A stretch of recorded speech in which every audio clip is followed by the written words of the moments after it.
பௌர்ணமி வானில் பொன்னிறம்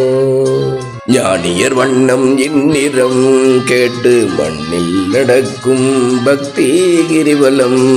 பிறவி நோய் தீர்க்கும் மாமருந்து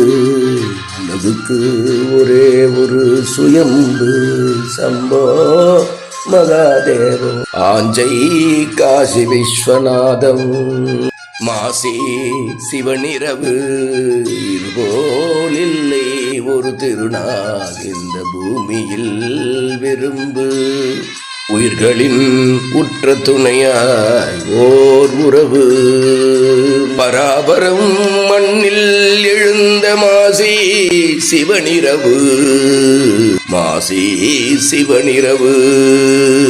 அண்ட பகிரண்டமும் தேடி வரும் ஆண்டுக்கு ஒரு நாள் மாசி திங்கள் சிவனிரவு திகு திகு வளர்த்தி திகம்பர ஜோதி தயாபரா அரோகரா அண்ணாமலைக்கு அரோகரா அண்ணாமலைக்கு அரோகரா.